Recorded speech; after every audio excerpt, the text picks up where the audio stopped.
1 Timóteo capítulo 1, versículo de número 18.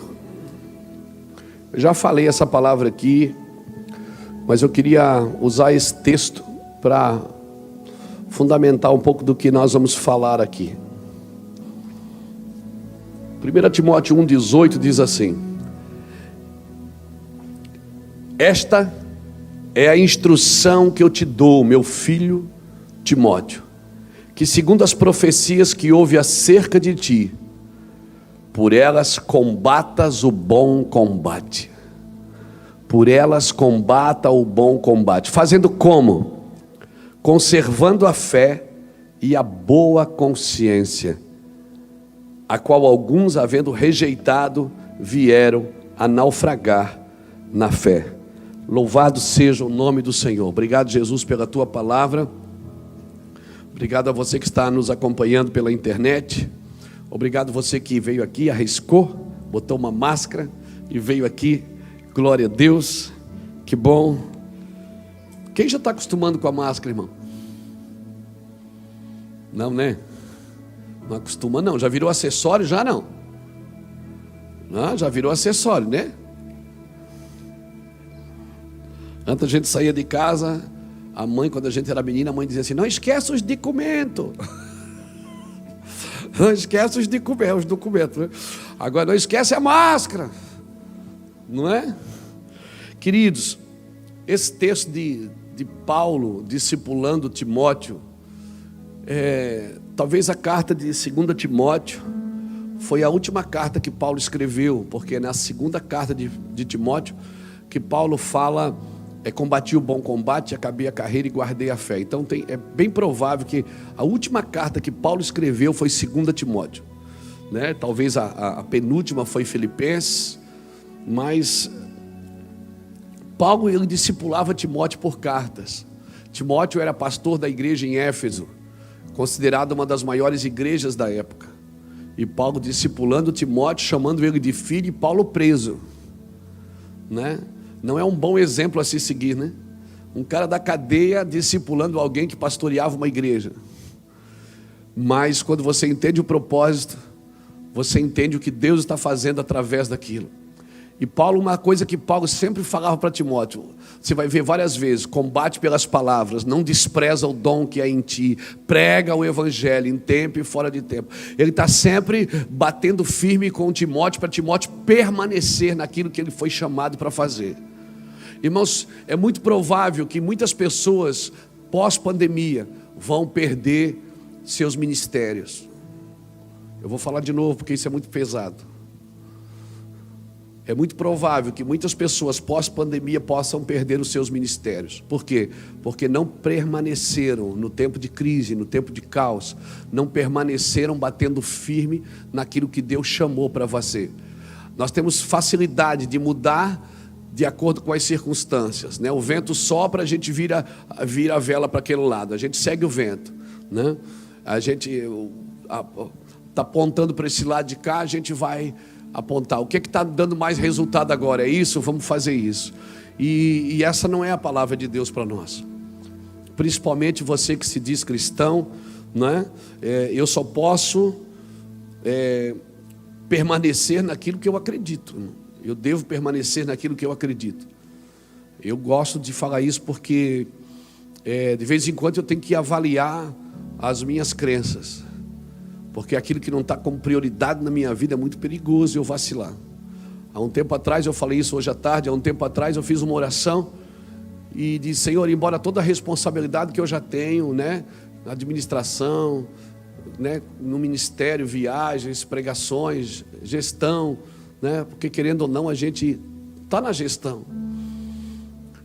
E eu disse: Senhor, eu queria mais responsabilidade, mas não com coisas, eu queria mais responsabilidade do teu espírito, mas não sei nem te falar, mas eu queria ter mais responsabilidade, eu queria ter mais peso de angústia no meu coração por alguma pessoa, por algum movimento, sei lá, eu queria ter mais gana, algumas coisas assim. E o Senhor falou assim: Luiz, eu só posso te dar responsabilidade se você estiver disposto a morrer por aquilo que eu colocar no seu coração. E isso foi muito forte, porque mexeu muito comigo. E não faz muitos dias não, foi agora, fevereiro, comecinho de março. Essa oração de Senhor, eu queria mais responsabilidade. Parece que eu trabalho, mas não me sinto satisfeito. Isaías 53:11 diz que Jesus veria o trabalho das suas mãos e ficaria satisfeito. Mas às vezes, confesso para os irmãos, eu voltava de viagem, eu ia para alguns lugares pregar e eu via tantas coisas, eu dizia, puxa, não era esse evangelho que eu queria viver. Parece que eu queria viver outra coisa.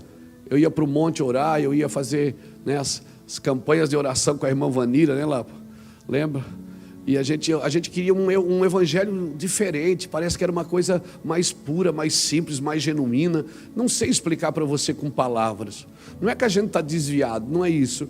Mas parecia que era tudo mais prático, tudo mais acessível, não é? Hoje parece, nesse universo de informações que a gente tem, parece que tem muito mais informação, mas tem mais ignorância acerca de Deus também. Parece que as pessoas tinham mais fome de Deus. Você convidava alguém para o monte, vamos, tudo, o cara deixava tudo, ele cancelava tudo para ir no monte orar, para ir fazer alguma coisa para Deus. Então eu comecei a orar e dizer, Deus, eu queria tanto ter mais responsabilidade. Eu tenho que saudade daquele tempo que o Senhor me acordava no meio da noite assim e me falava as coisas, eu tinha que pegar o caderno para anotar. Eu tenho saudade de algumas coisas. Ele diz, Luiz, eu estou dando coisas para vocês, são coisas novas, mas as responsabilidades você tem que estar disposto a morrer por elas. E se você não tiver clareza, até a gente falou isso na mesa do almoço ontem, né? Se você não tiver clareza para onde você está indo, você pode ser seduzido no caminho. É muito comum, se você não tem clareza do que fazer, do que ir, aonde ir, você pode ser seduzido no caminho, né? E aí daqui a pouco está todo mundo achando que todos os caminhos levam a Deus, né? Todos os caminhos levam à felicidade, todos os caminhos. E não, Jesus foi bem categórico quando ele disse, eu sou o caminho, não um caminho, eu não sou uma alternativa, eu sou o único caminho, né? Então, eu não quero ser seduzido no caminho, eu sei que você também não. Nos falta clareza de propósito, amém? Então por isso nesses dias nós precisamos ter clareza. Eu tenho um amigo nos Estados Unidos que inclusive ele coordena um trabalho do Mevan lá, Rafael Conrado. E há 2 anos atrás, nós sentados numa conversa e saiu essa palavra, né? Esclarecer, estabelecer e expandir. Ele disse, olha pastor, vai vir um tempo de esclarecimento, de estabelecimento, de expansão. Ou seja, não dá para expandir o que não está estabelecido, não dá para estabelecer o que não está claro. Amém? Então, hoje nós precisamos de clareza, irmãos. Clareza. Amém? De clareza do que nós vamos fazer. Para a gente é melhor não fazer nada do que fazer coisas equivocadas que você vai ter que voltar para reassumir algumas posições depois. É melhor não fazer nada agora. É melhor esperar, né? Senta-te e espera, porque há esperança, amém? Há esperança, e a nossa esperança é o Senhor. Então o que você espera do futuro vai modelar a sua vida para hoje, ou seja, o que você espera da sua vida hoje. O que, pastor? Está escrito, irmãos. Ontem nós conversávamos na mesa do almoço, nós, alguns pastores, estávamos conversando, nos reunimos para isso, e a gente estava vendo essa palavra que Jesus fala em Mateus 24:15, o meu irmão Júnior trouxe isso da mesa, e exatamente isso, ou seja, quando Jesus está falando dos finais dos tempos, ele manda estudar Daniel, ele disse, leia Daniel, né? O que Daniel disse, Jesus está citando em Mateus 24:15, o que Daniel falou em Daniel 9:27, ou seja, Daniel apontou para frente e disse, vai acontecer isso lá na frente. Deus mandou ele selar o livro e guardar as profecias que não eram para o seu tempo. Ele disse, sela o livro porque é lá para frente. Então Daniel profetizou e Jesus, quando está falando, ele diz, volte lá e leia Daniel. Jesus está mandando você voltar atrás para você estudar o que foi dito. Porque se você não ouvir o que Deus disse, você não vai entender o que Ele está fazendo. E aí a gente pode se pegar criticando e atacando o que Deus está fazendo. E lutando em oração contra o próprio Deus. Amém? Porque a igreja, irmãos, o propósito de oração vai mudar, viu? A oração individualista vai acabar. A fila do pedinte vai acabar, meu irmão. Glória a Deus, a gente está orando para acabar mesmo, acabar com a fila. Glória a Deus. A fila da Pidi-Sancho aí vai acabar. Nós vamos ter que entender o nosso propósito no coração de Deus. E para isso nós temos que estudar o que fora dito, o que os profetas disseram, o que Jesus disse, Mateus 24, Lucas 21, Marcos 13, 14. Nós precisamos estudar isso. Amém? Olhando para o que foi dito, para saber o que precisa ser feito. Se eu não olhar para o que foi dito, como eu vou saber o que precisa ser feito? E é muito provável que eu não faça o que Deus mandou. E se eu estou fazendo o que Deus não mandou, se eu não estou fazendo o que Deus mandou, certamente eu estou fazendo o que Deus não mandou.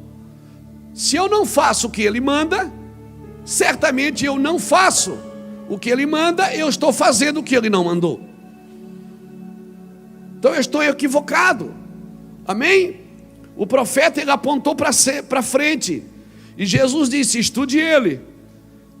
Se você ler Lucas 17, 20 e tantos, 25, 22, está por ali. Diz assim, ó, que a volta de Jesus será como nos dias de Noé. Então eu tenho que estudar a vida de Noé.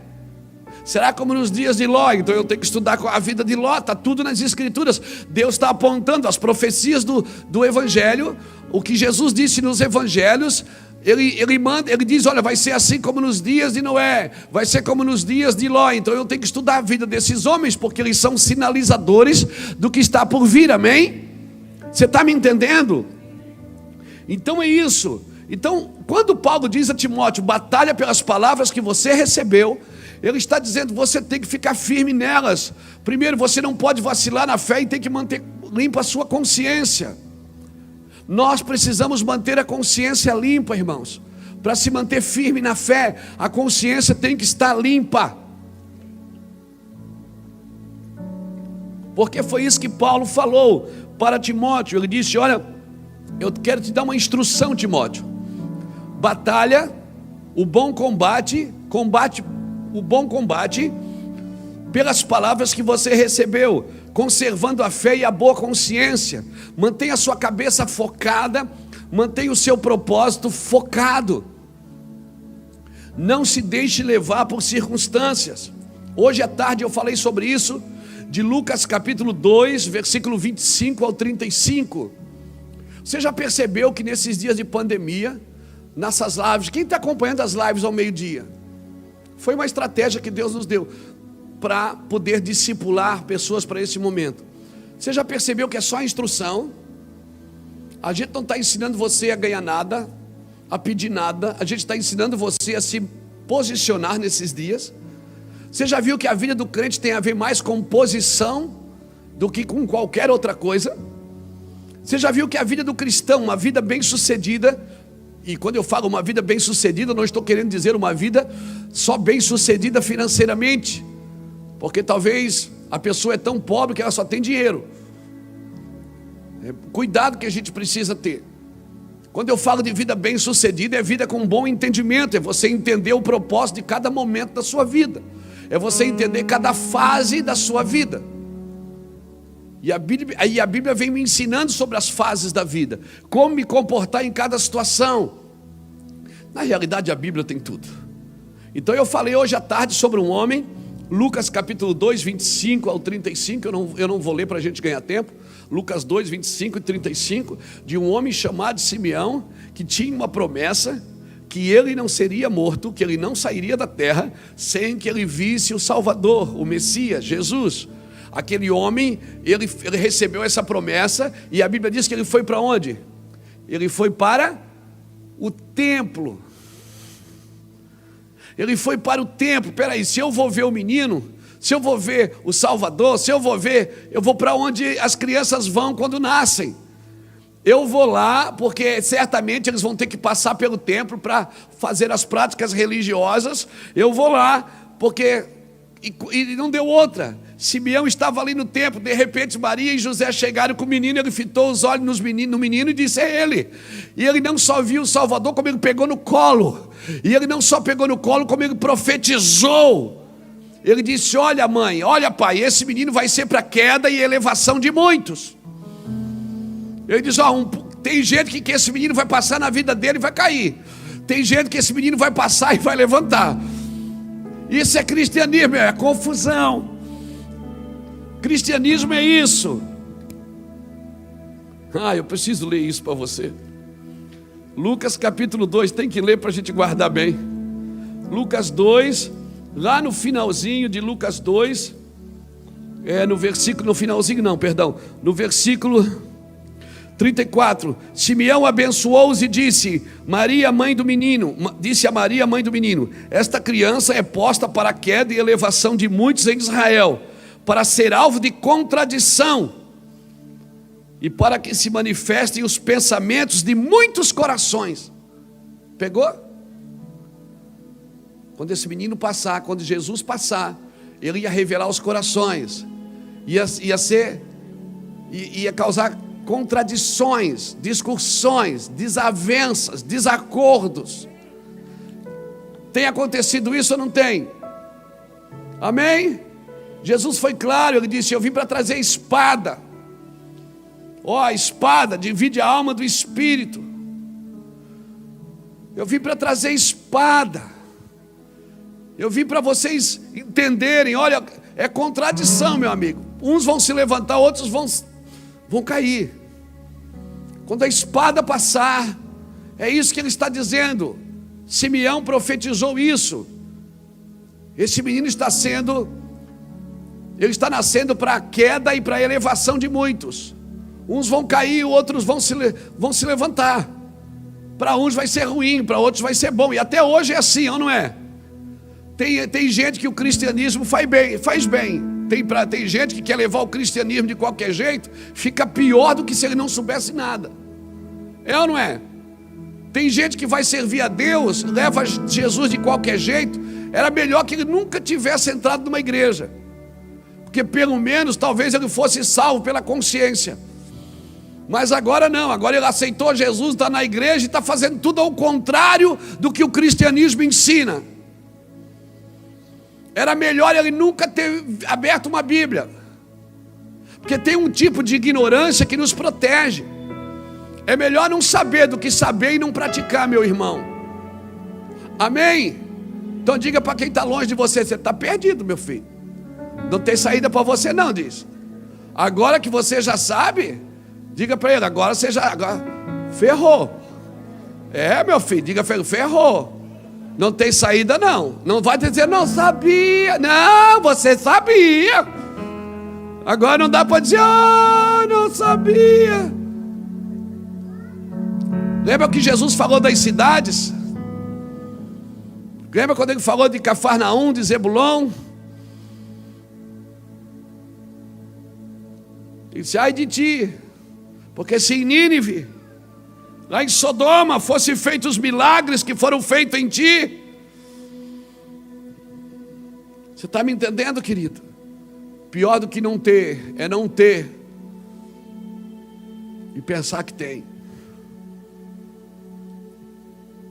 Então protege, irmão, protege a palavra que você recebeu um dia. Protege a unção que Deus te deu um dia. Simão está lá, essa promessa foi dada a um velho.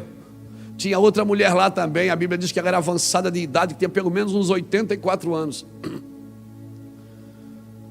Estava lá, Simão já era um homem, já era um senhor. Ele estava lá esperando, foi dada uma palavra para ele.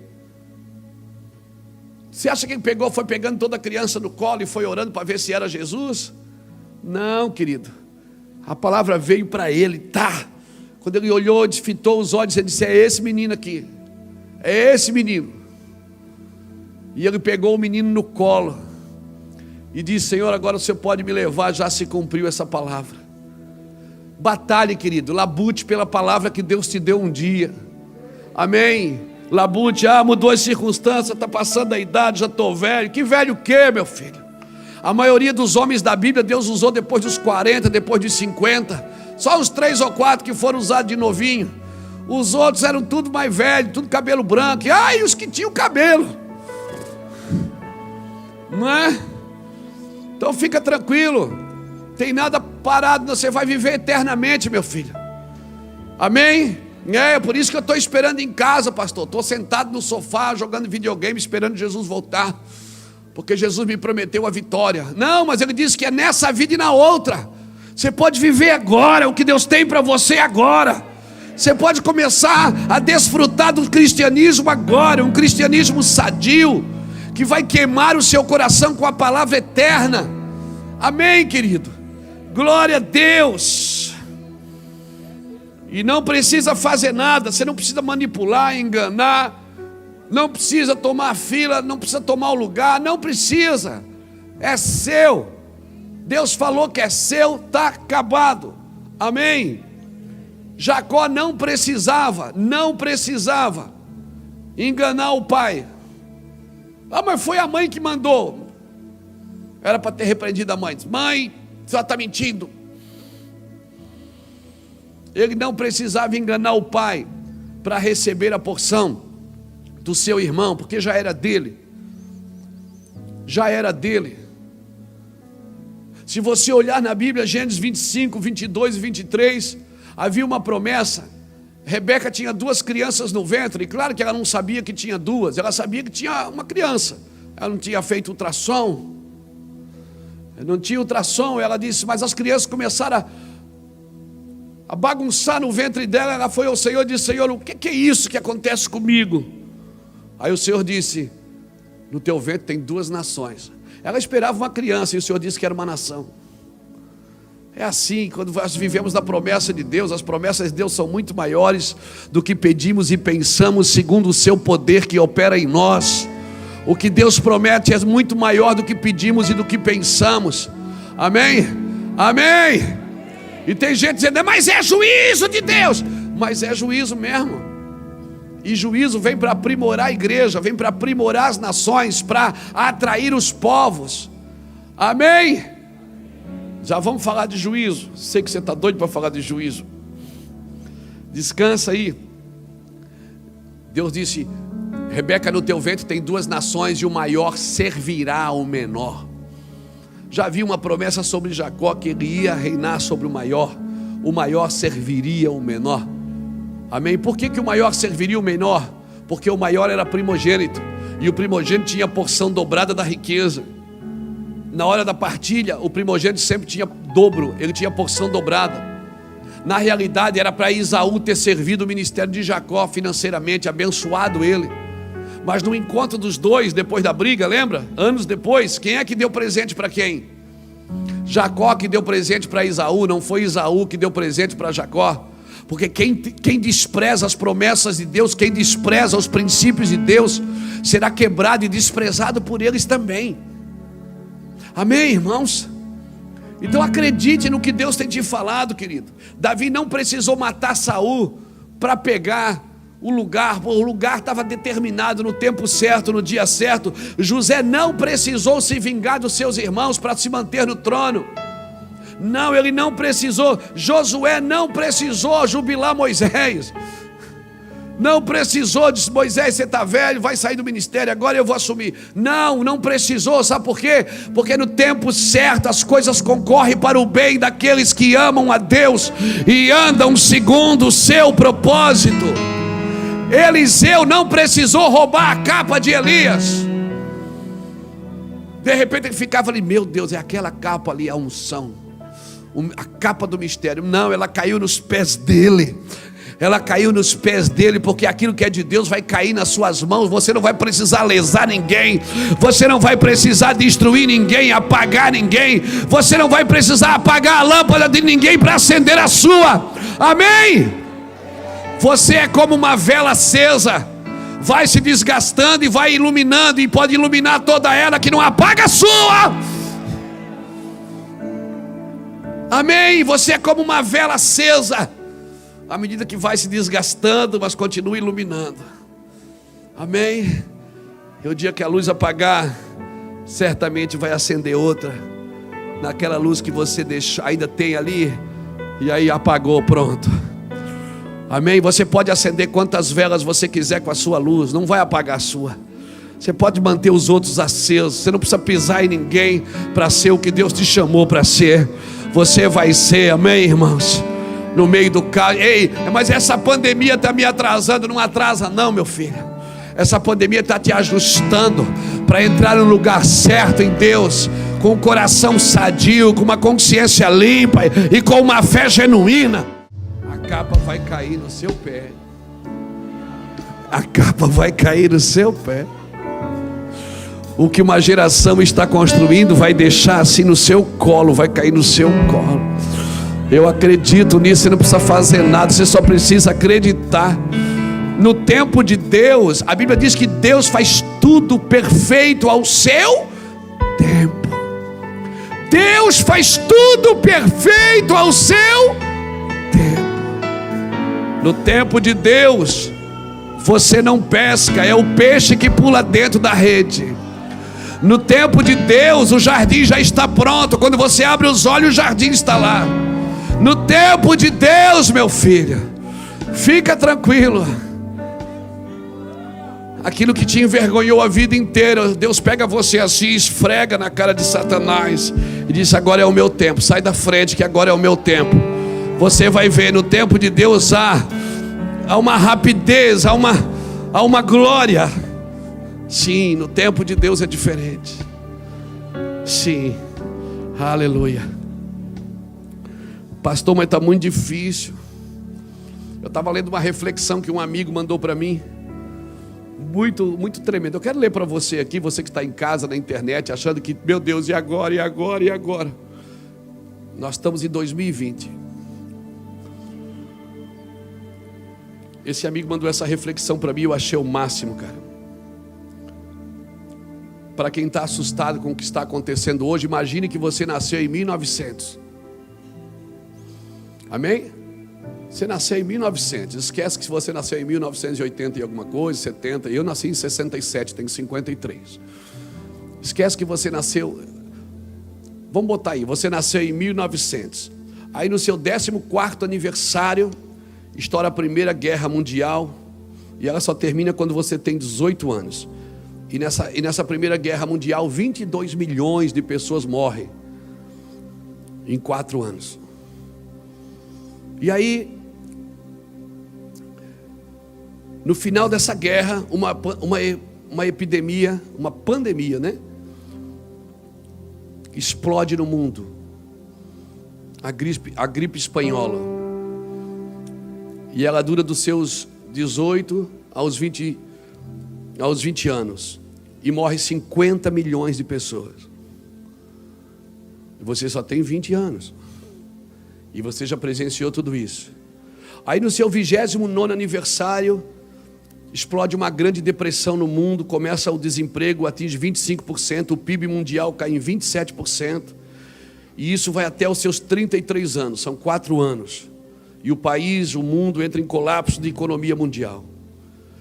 Uau! Aí quando você completa 39 anos, você pensa: puxa, só vi desgraça até agora eu tenho 39 anos. Aí explode a Segunda Guerra Mundial e 75 milhões de pessoas morrem em 7 anos.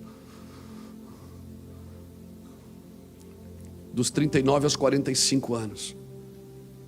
Você só tem 45 anos e você já viu tudo isso. 2 guerras mundiais, pandemias, colapso mundial da economia. Você está reclamando do quê? Hã? Você está reclamando do quê? Irmãos, deixa eu te falar, a vida é um ciclo e nós teremos que viver ele. Meu irmão, tempos difíceis criam homens e mulheres fortes. Amém? Aí esses homens fortes, eles criam tempos fáceis. Aí os tempos fáceis criam homens frágeis. E homens frágeis criam os tempos difíceis de novo. E o ciclo não para de circular. Você está me entendendo? Tempos difíceis criam homens fortes. Então você deveria estar glorificando a Deus por viver um tempo difícil na sua vida. Vai criar homem de fé, homem de coraça, homem com músculos espirituais. Agora esses homens fortes, eles criam tempos fáceis. Tempos fáceis criam homens frágeis. E aí Homens frágeis criam tempos difíceis de novo. Olha isso, Jesus. Peguei. Você está me entendendo? Você é um ciclo da vida, meu irmão. Amém? Descansa, glorifica a Deus por ter nascido num tempo onde você tem a condição de se fortalecer em Deus, onde você tem a condição de se refazer, onde você tem a condição de ser forte nesses dias,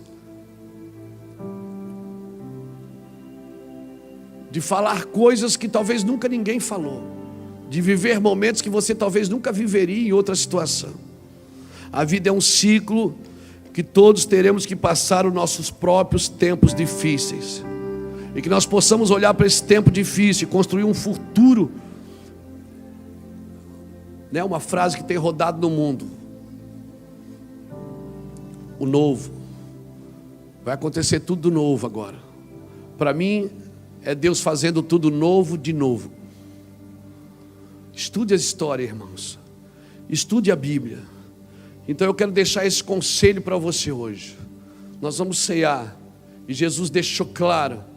Ele disse: fazer isso em memória de mim. Ele disse: lembre de mim quando vocês estiverem na mesa. É um memorial para você lembrar do que eu fiz, não é do que você está passando. Amém? Não é do que você está vivendo, é do que eu fiz. Fazer isso em memória de mim.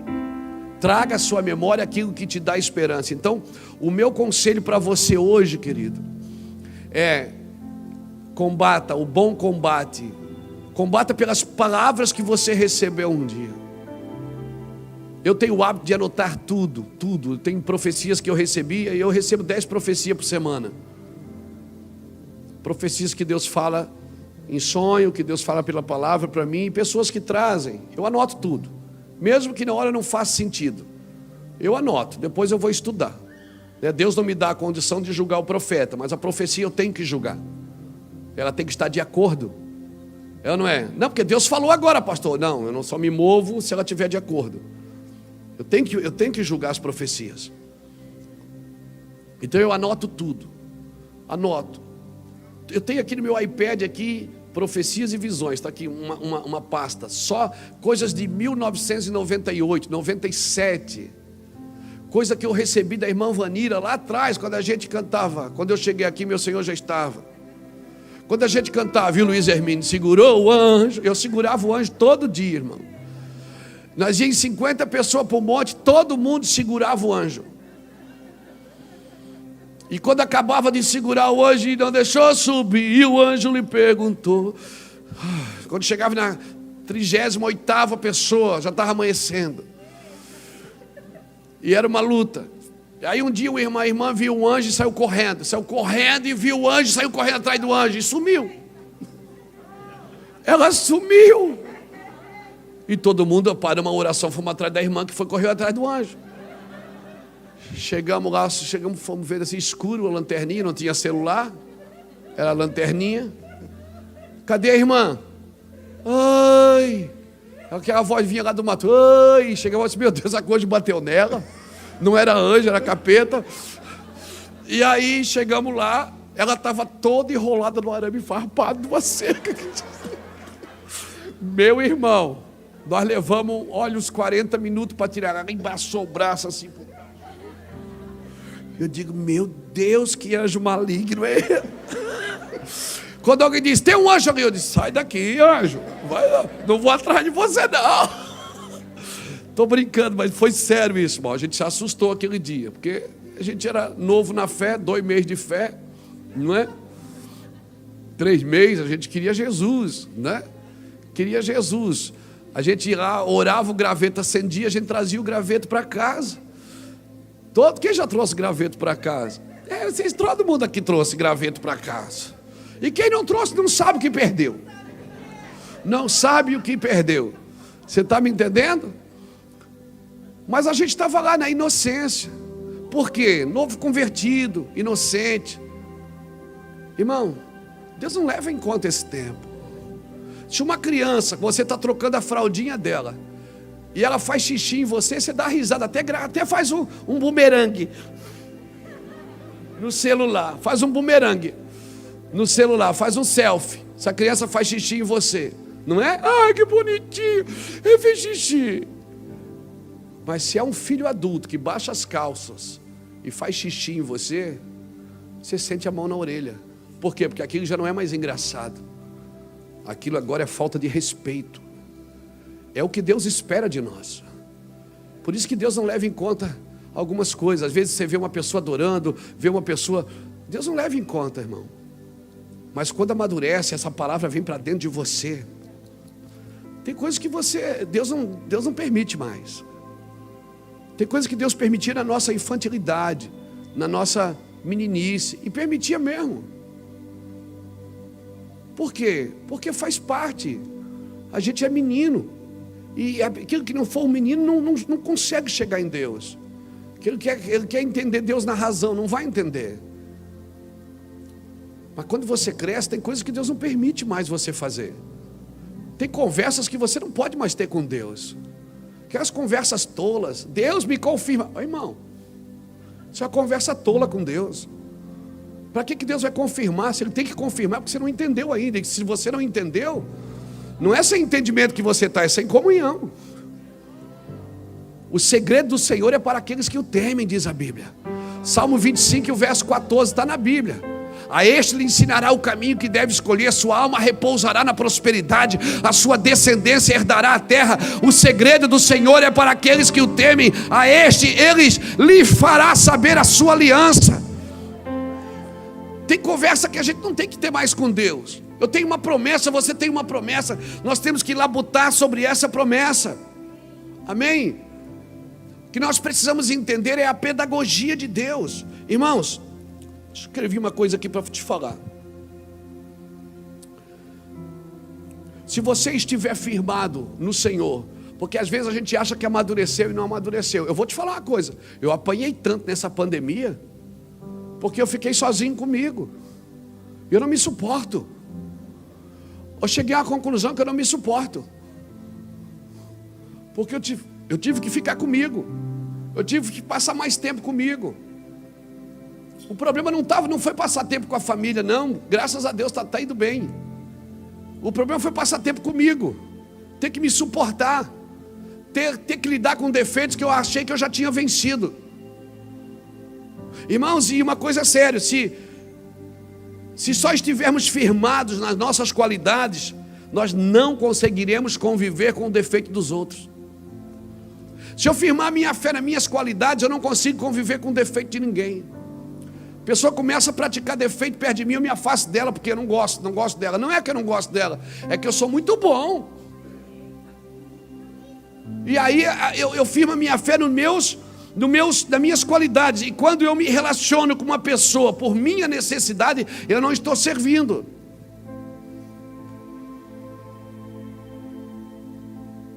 Quando eu me relaciono com uma pessoa só por minha necessidade, eu não estou servindo. E quando eu não estiver com a minha identidade formada, restaurada no Senhor, eu sempre estarei procurando a minha identidade em alguém. Estou querendo ser parecido com alguém ou com algo. Não, querido. Então a forma que você vive a sua experiência na terra determina o nível de espiritualidade que você vive com Deus. Paulo discipulava Timóteo e deixava claro, querido, meu filho, meu verdadeiro filho Timóteo, labuta pelas batalhas, batalha pelas palavras que você recebeu. Amém? Conserve a fé e mantenha a consciência limpa. Conserve a fé e mantenha a consciência limpa. Louvado seja o nome do Senhor. Abra comigo Efésios 1:17.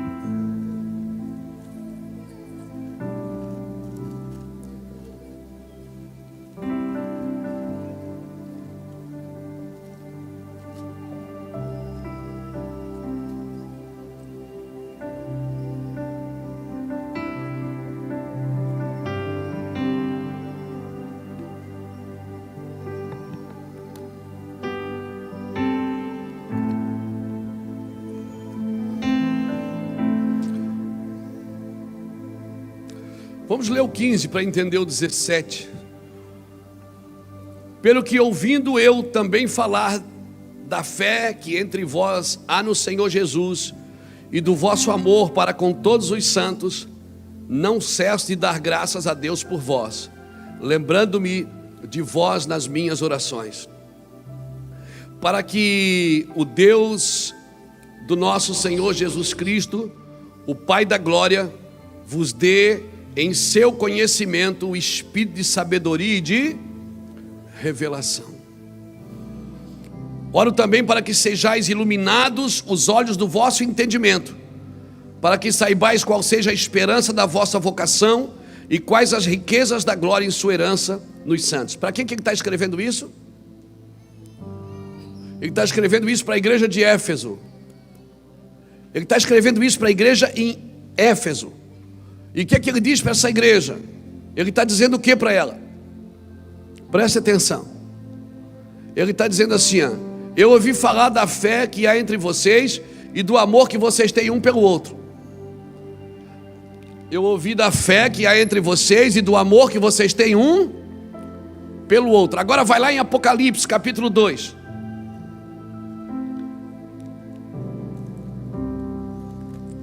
Apocalipse capítulo 2. Ele diz assim, ao anjo da igreja de Éfeso. Ele está escrevendo de novo para a igreja de Éfeso. João escrevendo agora para a igreja de Éfeso, ele diz, ao anjo da igreja de Éfeso escreve isso, diz, o que tem na mão direita as 7 estrelas e anda no meio dos 7 candeeiros. Conheça as tuas obras e o teu trabalho, tua perseverança, que não pode suportar os maus, que puseste à prova os que se dizem apóstolos e não são, e achaste mentirosos. Tens perseverança e por causa do meu nome sofreste e não desfaleceste. Tenho, porém, contra ti que deixaste o teu primeiro amor. Meu irmão, acabou o amor, acabou tudo. Pode ter fé, pode ter fama, pode ter recurso. Acabou o amor entre os santos, acabou tudo. Você está me entendendo? A igreja, ela precisa restaurar o amor entre os santos. Amém? Restaurar o amor, porque o que mantém a fé opera pelo amor, diz Gálatas capítulo 5, versículo 6. A fé opera pelo amor. Se acabar o amor entre os santos, então ele diz que eu oro para que o espírito de sabedoria e de revelação fique no vosso meio, e o pleno conhecimento nele. Então eu oro para que venha um rebatismo de amor, irmãos, porque é isso que o Senhor está pretendendo nesses dias. Eu falo com todas as letras, o Senhor está rebatizando a igreja de amor.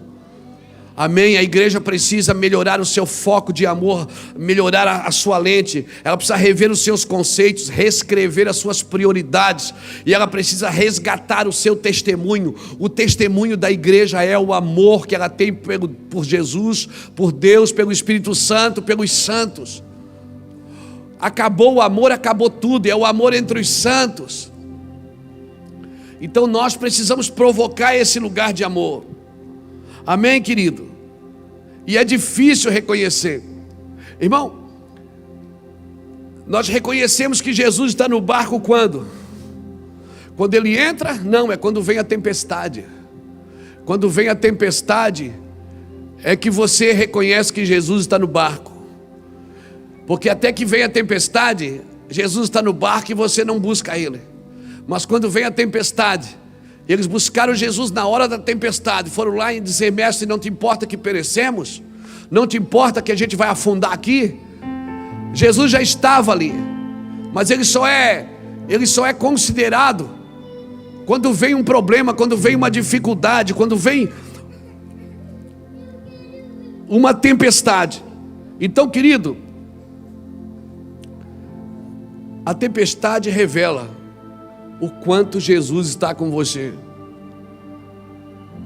Então esse momento não é um momento de medir o tamanho da tempestade, é para medir o tanto de Jesus, o quanto que Jesus está com você, o quanto você está superando isso em paz, o quanto você está superando essa dificuldade toda, debaixo da graça de Deus, debaixo da unção de Deus, buscando a face de Deus.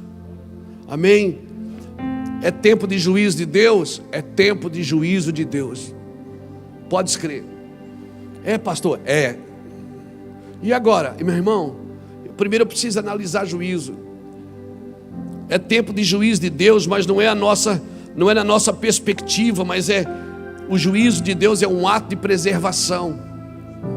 Todo juízo de Deus é um ato de preservar a humanidade, Deus não quer destruir ninguém, meu irmão.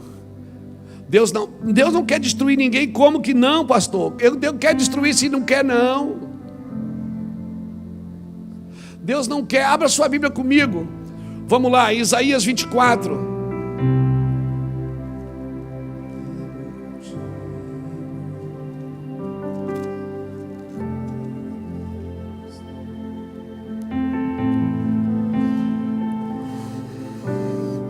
Isaías 24, versículo de número 5.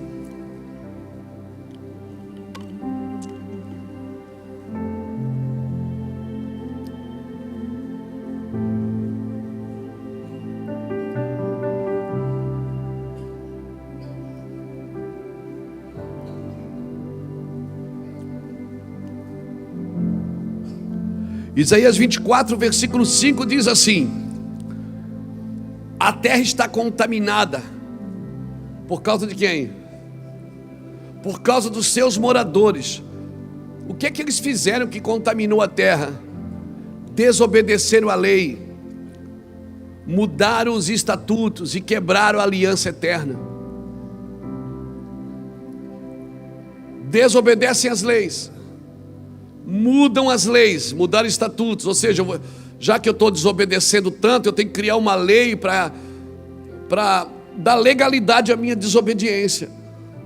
Por isso que tem lei que favorece todo mundo. Para a gente viver junto, tem que ter lei. Então a lei é para favorecer todo mundo. Então eu preciso,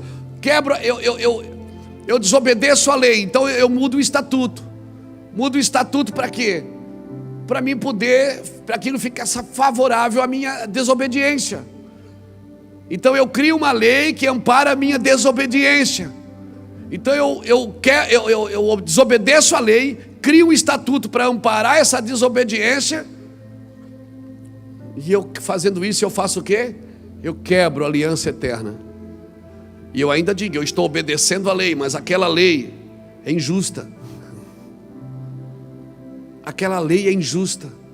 Foi criada por alguém para amparar uma desobediência. É por isso que a terra está contaminada, irmãos. Amém? E muitas vezes, para acalmar os ânimos, a gente cria falsas expectativas.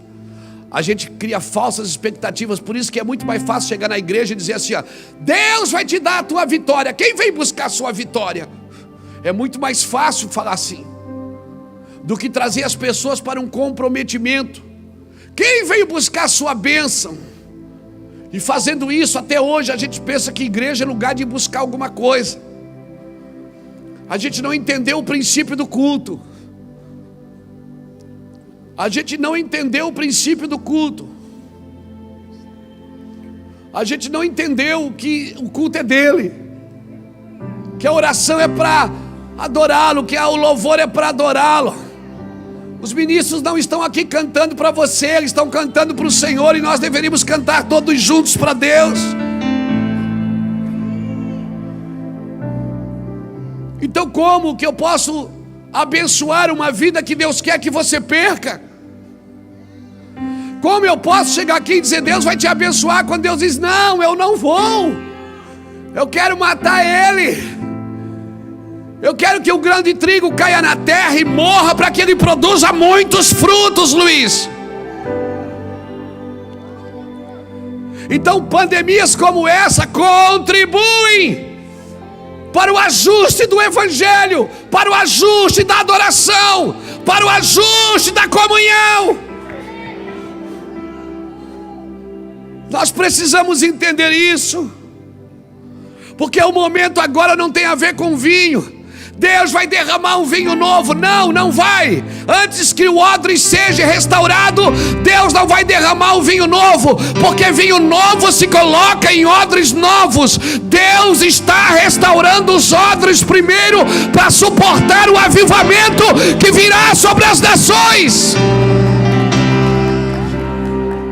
Nós estamos sendo restaurados por Deus. Vai dizer que você não fica pensativo em casa, pensando, puxa, tá difícil isso mesmo, hein? Não dá umas agonias assim de vez em quando? De vez eu pego o carro, ando em Itajaí e disse, meu Deus, olha o que a gente está vivendo, Jesus. Pastor, é juízo? É. O momento agora não tem a ver com o vinho, tem a ver com odre. Deus está usando o cenário de uma terra caída para manifestar o seu momento, o seu cenário. Agora vamos lá. Deixa eu dar alguns princípios aqui para você sobre esse momento. Quando Deus envia palavras de advertência ou juízo sobre pessoas, nações ou sobre o mundo, o primeiro objetivo qual é? Arrependimento e redenção. Quando Deus envia, quando Deus permite, agora veja bem, a terra está contaminada por causa do homem, não é por causa de Deus. Quando Adão caiu, Deus disse, eu vou amaldiçoar a terra. Não, ele disse, maldita é a terra por tua causa. É por tua causa. O teu comportamento está detonando com a terra. É o teu comportamento. Então o que é que eu preciso fazer para mudar isso? Mudar o comportamento. É ou não é? Não é mudar o comportamento? Louvado seja Deus. Quando Caim traz a oferta, a Bíblia diz que Deus recebe a oferta de Abel e não de Caim. A Bíblia diz que Caim fica com o semblante caído e sai. Deus vai atrás dele. Está na Bíblia, depois você lê Gênesis 4. Deus vai atrás dele e diz, Caim, se tu procederes bem, tu não serás aceito. Mas agora, se tu não fizeres isso, o mal vai te pegar. E tu vais ter que servir ele, servir o mal. Sabe o que Deus estava dizendo para Caim? Por que você não oferta de novo? Faz do jeito certo. Se você fizer do jeito certo, eu recebo. Ele disse, se tu procederes bem, não serás aceito. Ele não estava falando da oferta. Ele disse que ele rejeitou a oferta. Ele rejeitou Caim e a sua oferta. Amém? Se procederes bem, não serás aceito. Então, quando Deus envia a palavra de advertência, juízo sobre pessoas ou sobre nações do mundo, qual é o primeiro objetivo de Deus? Arrependimento e redenção. Segundo, em muitas ocasiões na Bíblia, arrependimento revertia juízo ou não revertia juízo? Hein? Escuta. Olha aqui para mim. Em muitas ocasiões na Bíblia, arrependimento revertia ou não revertia juízo? Quando Deus diz para Nínive, para Jonas, vai lá em Nínive e detona com a terra lá, vai lá e profetiza, vou destruir tudo. Jonas falou para o rei, o arrependimento da nação reverteu ou não reverteu o juízo daqueles dias? Então quando Deus anuncia juízo, qual é o meu procedimento? Quando Deus anuncia juízo, qual é o meu procedimento? Arrependimento, mas não fui eu que fiz, não interessa. Eu me arrependo. Arrependimento, irmãos, ele reverte juízo. Amém? Aqueles dias, Jonas depois, Nínive depois viveu o seu momento difícil. Você vai ler isso lá no livro de Naum, mas naqueles dias, nos dias de Jonas, o arrependimento do rei, do povo, reverteu o juízo ao ponto de até o profeta ficar zangado. Mas o Senhor mandou dizer que ia morrer tudo, agora o Senhor está dizendo que não. Jonas,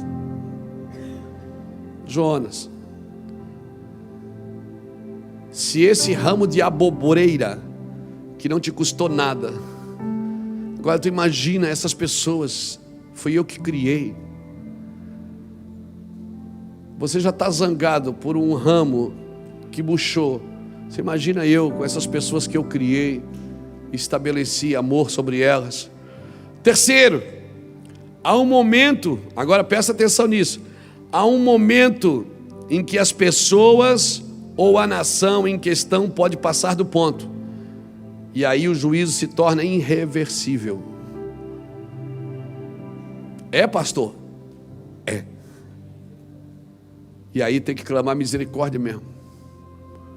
Tem um momento, veja bem, se você estudar a Bíblia, Depois do reinado de Manassés, Deus falou com Jeremias para não orar mais no sentido de reverter a sentença. 1 Samuel capítulo 16, Deus fala para Saul assim: até quando tu vais, para Samuel, ele diz: até quando tu vais chorar por Saul, tendo eu rejeitado? Tem um momento que não reverte mais, irmão. Por isso que nós estamos no momento de arrependimento, irmãos. Nós estamos no momento de arrependimento, de buscar Deus, de reconhecer e labutar pelas palavras que nós recebemos. Amém, queridos? E ceia me arremete a esse lugar de arrependimento. Ceia me arremete à mesa com Jesus de arrependimento. Porque todas as vezes que comeres do pão e beberes do vinho, lembrarás da morte do Senhor. Lembra o que Ele fez e se arrependa. Amém? Agora, quarto, mesmo assim, sempre pode haver arrependimento e salvação para alguns. Queridos, nós estamos num cenário que a igreja precisa preparar a volta de Jesus. Jesus está vindo para uma igreja gloriosa. A igreja é gloriosa. Ela é gloriosa. Tem uma igreja gloriosa. Ela não vai se tornar gloriosa, ela já é gloriosa. Tem uma igreja dentro da igreja, tem uma igreja invisível. Eu acredito que em cada congregação Deus tem um povo. Deus tem um povo que busca o seu nome acima de tudo e acima de todos. Irmãos, o mundo está se preparando para um governo globalizado. E a igreja deveria preparar também o cenário para a volta de Jesus. Porque o anticristo vai chegar, meu irmão, deixa eu te falar. O anticristo é um espírito, ele é um sistema e ele é uma pessoa. O espírito do anticristo já está na terra há muito tempo. Há centenas de anos. Só que agora, nesses dias, o que está sendo preparado é o cenário, é o sistema para o anticristo. O Espírito preparou o sistema, e o sistema vai preparar a chegada da pessoa. Então o anticristo não é só uma pessoa, é um sistema que muitas vezes invade até a igreja. É um sistema corrupto, é um sistema que luta contra a família, contra a igreja, que luta contra a educação dos seus filhos, Isso é um sistema, irmãos. Amém? Isso é um sistema. E não adianta você dizer: mas é o marxismo, é o novo marxismo, é a cultura revolucionária. Tudo isso é o espírito do anticristo, irmãos, que trabalha para destruir a casa, destruir a família. Essas pessoas que você cita são só agentes de ação. Todo o sistema marxista, todo esse dualismo grego, é um sistema que quer destruir a família. As pessoas estão na internet falando de boca aberta, falando assim, nitidamente: nós queremos destruir a família. Isso é um sistema, meu filho. Eu não me conformo, é como cristãos conseguem viver dentro desse sistema e apoiá-lo ainda, que luta contra as suas famílias, contra os seus filhos, contra os seus netos. Eu não me conformo com isso. Isso está muito além de partidos políticos, está muito além de esquerda e de direita. Isso está muito além de marxismo cultural.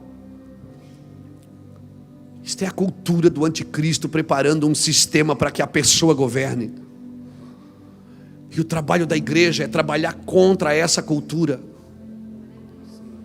Esse é o trabalho da igreja. Mas a Bíblia diz que vai se cumprir, vai, mas a igreja não pode associar-se a isso, irmãos. A igreja não pode associar-se a isso. Por favor, acorda. Acorda. Irmãos, eu me levanto contra tudo que luta contra a família. Eu me levanto contra tudo que luta contra a moralidade dos meus filhos. Eu me levanto contra tudo que luta contra a igreja, contra as crenças. O que é cultura? Cultura é um conjunto de crenças e valores. Estude. Coloque lá no seu site, coloque lá na sua internet, Herbert Marcuse. Coloca na sua internet Adorno. Coloque lá, eu tenho até alguns nomes deles aqui, eu posso te ajudar.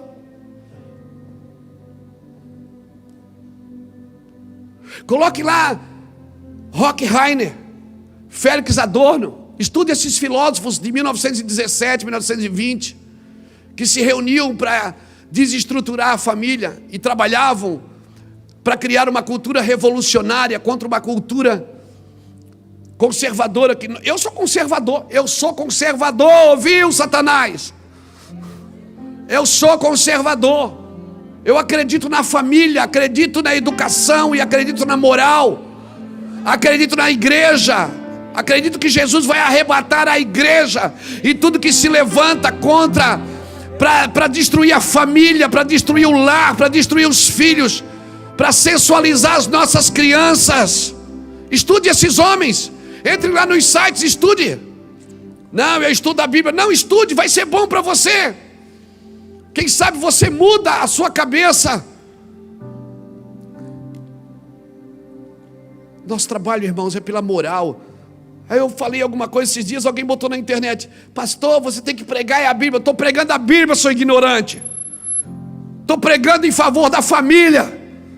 O nosso trabalho é pela família, pela moral, pela ética, a ética de Deus, a moral de Deus, contra uma cultura que quer destruir o patriarca, que luta contra, trata o homem como o opressor da mulher, que trata o homem como o opressor dos filhos. Tira a figura do homem de casa para você ver o que acontece.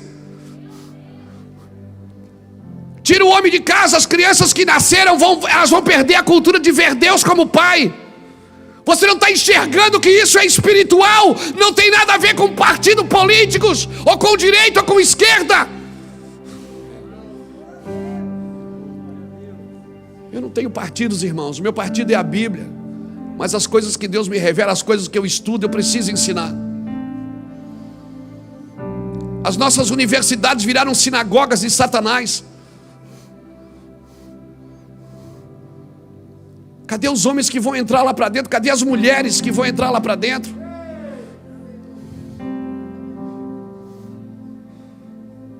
Que vão trabalhar em prol. Claro, irmão, não adianta você pega uma verdade. É verdade, sim. Tem maridos que batem na esposa, claro, precisam ser julgados, precisam até ser presos, se for o caso. E tem que ser. Mas você não pode pegar a dor da sociedade, encapsular e tornar isso uma pílula de revolucionarismo.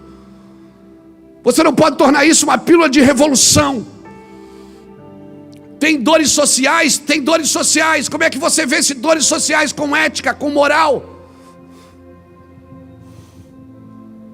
Não é usando isso para destruir a casa, destruir a família. Irmão, nós vamos cear hoje. Quem sabe essa palavra é um bom dia para falar de ceia. Por favor, querido. Essas coisas não nasceram ontem. Essas coisas não nasceram no feminismo, não nasceram agora no gayismo, não nasceram não. Essas coisas são antigas, vem preparando a sociedade para isso. Vem preparando a sociedade para isso. Quando a Bíblia diz é o contrário. Vem ensinando os filhos a se livrarem dos seus pais. Vem ensinando os lares a se desfazerem. Quando a Bíblia diz ao contrário, que nos últimos dias Deus converterá o coração dos pais aos filhos e dos filhos aos pais, para que a terra não seja destruída com maldição.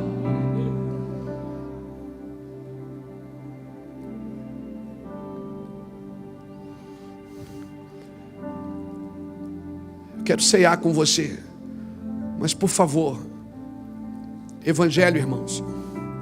Evangelho não é palavra de crente, evangelho não é o Bíblia. O Luiz Hermínio é o Bíblia. Não, eu estudo. Eu estudo outras coisas, outras culturas. Eu estudo sociologia. Eu gosto de estudar a cultura dos povos, principalmente os povos que perderam Deus de vista. E por que eles perderam? Estude a palavra de Deus, irmãos. Por que você acha que as Bíblias foram tiradas da escola? Por quê? No presídio pode entrar, na escola não. Cabe isso na sua cabeça? Para correção ela serve, para prevenção não.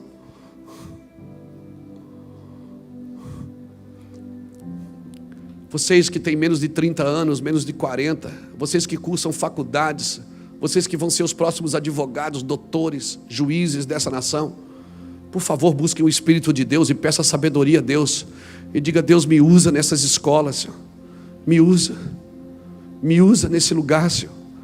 Me usa, não para ir lá ficar gritando na universidade: quem não aceitar Jesus vai para o inferno. Não, não é isso.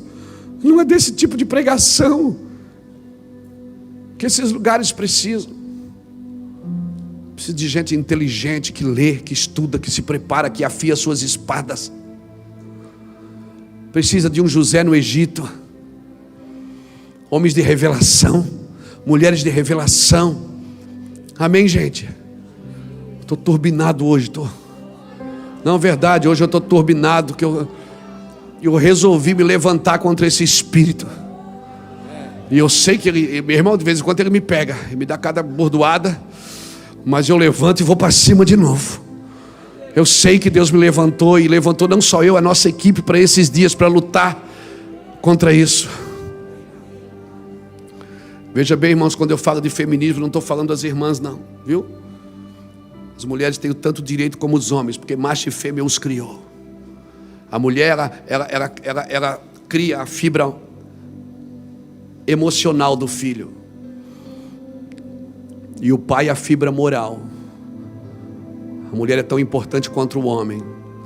Quando a Bíblia diz que o homem é o cabeça, não diz que ele manda nela, diz que ele exerce governo em favor dela, não sobre ela. É em favor dela, não é sobre ela, é em favor dela. Mas você não pode pegar uma verdade sem um contexto e criar um feminismo, irmãos. Não, querido. Em alguns casos, deixa eu te falar uma coisa: os homens não são os opressores das mulheres. Amém? Eles deveriam ser os cuidadores. E se são opressores é porque não entenderam a Bíblia. Ensine Bíblia para esses seus homens. Pregue Bíblia para os seus maridos. Maridos, amai as vossas esposas. Esposas, respeitai os vossos maridos. Mas você quer aprender sobre mulher e homem? Eu quero te falar uma coisa séria. Isso aqui vai te ensinar a ser uma mulher virtuosa. Não deixe que a mulher moderna te roube da mulher eterna. Não deixe que o homem moderno te roube do homem eterno e do homem virtuoso, da mulher virtuosa. Use as Escrituras como um fundamento e construa sobre as famílias. Oh, aleluia, Jesus, obrigado. Obrigado por essa palavra. Vamos cear? Então o meu conselho para você é: combate o bom combate pelas palavras que você recebeu. Combate. Não se compare com ninguém, combate. Combate as profecias, combate por elas. Você recebeu, combate por elas. Amém? Cadê os irmãos que vão servir a ceia? Fique tranquilo, você pode pegar a ceia. Você que está em casa, que quiser cear com a gente, você pode pegar a ceia aqui. Eu vou pegar uma aqui para você ver. Ele copinho como é que é? Descartável. Eu ia falar reciclável. É descartável. Amém? Aqui dentro tem um pãozinho aqui em cima. Amém? Você vai pegar o pãozinho. Hoje você não vai trocar de cálice. Amém?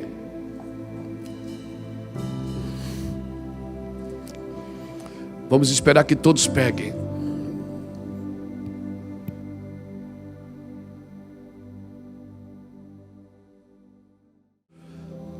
Esse é um símbolo. A ceia é mais do que uma cerimônia. Ela é um memorial. Memorial é o que arremete você a essa promessa. Todas as vezes que comerdes do pão e beberdes do vinho, fala de presente. Todas as vezes, nós vamos comer agora e beber, é presente.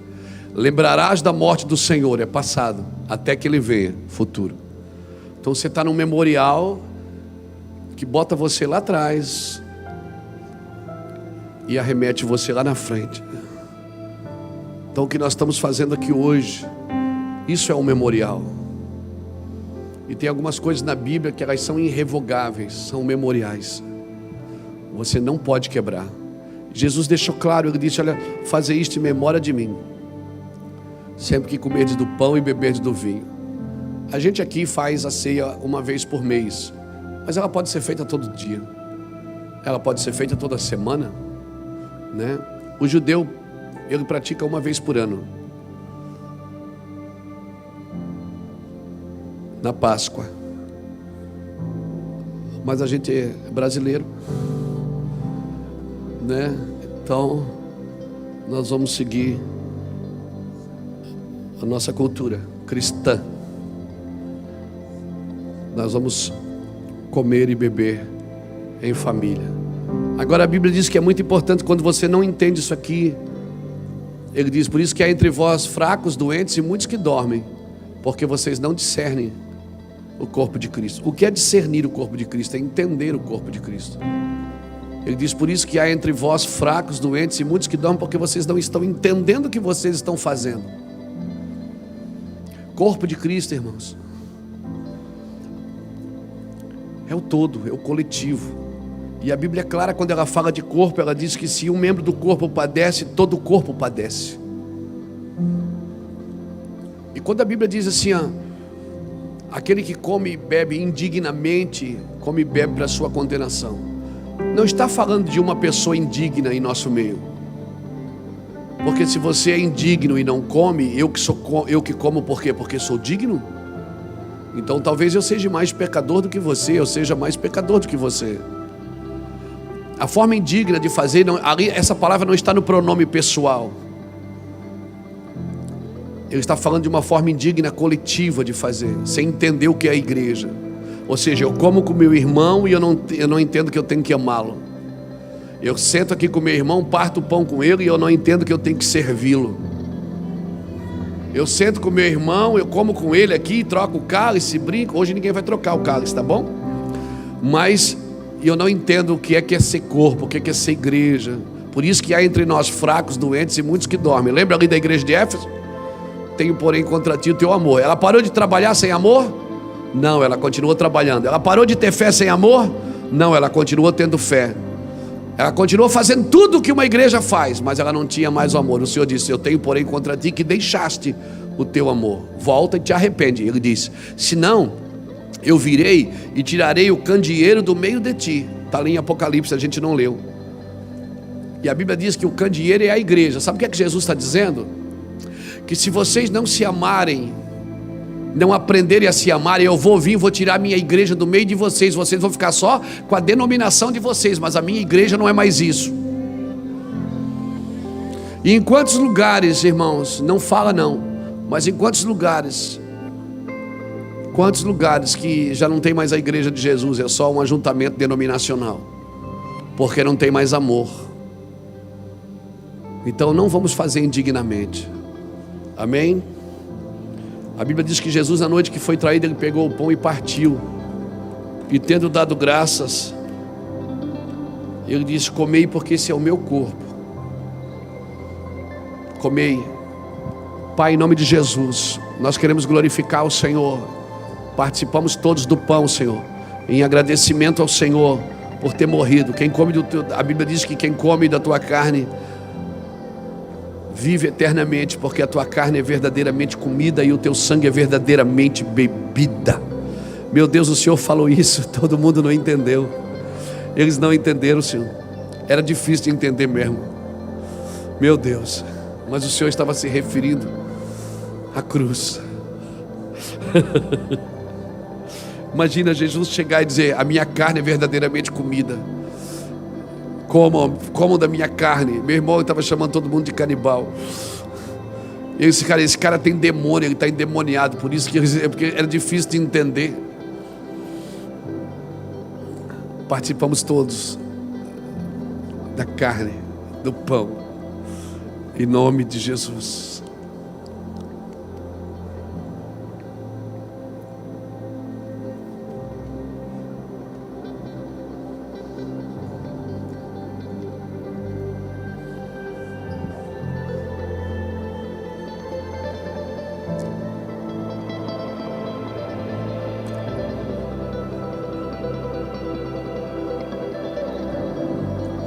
Nunca deixe isso virar só uma cerimônia na sua vida. Na mesma noite ele pegou o cálice e disse: é o cálice da nova aliança no meu sangue. Ou seja, você não é mais perdoado pelas suas boas obras, você é perdoado porque eu morri na cruz por você. Não firme o seu evangelho nas suas qualidades, senão você não vai suportar o defeito dos outros. Firme o evangelho nas qualidades de Cristo. Apresente sempre para Ele os seus defeitos, mas firme o evangelho nas qualidades de Cristo. Pai, nós recebemos o cálice da nova aliança no meu sangue, como disse o Senhor, e bebemos do sangue do Cordeiro, que foi vertido na cruz. Sim, Deus, o sangue que levou todo o pecado, o sangue que perdoa a iniquidade, o sangue que lava a terra, Senhor. No teu sangue, lava a terra com o teu sangue. Senhor, passa esse teu sangue nessa pandemia do inferno. Passa, Senhor, embora essa é a tua pedagogia, passa, Senhor, o teu sangue em todos os enfermos, em todos os doentes, em todos aqueles que estão hospitalizados na nossa nação, em todas as nações da terra. Cura-os, Senhor, debaixo das tuas mãos, sejam curados para a tua glória, em nome de Jesus. Participamos todos, em nome do Pai, do Filho e do Espírito Santo.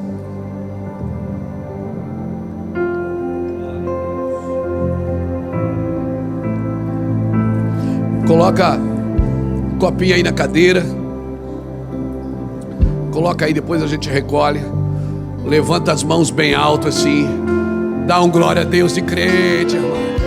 Glória a Deus!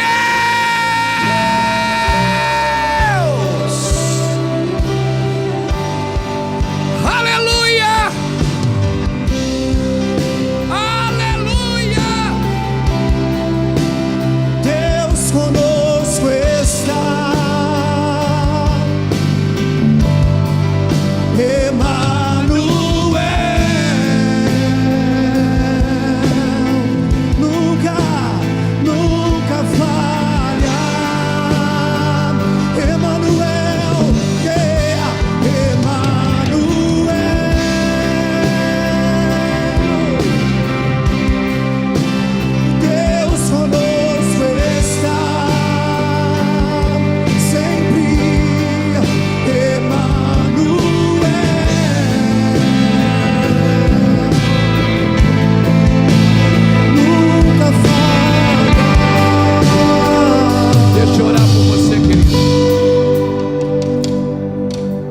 Deixa eu orar por você.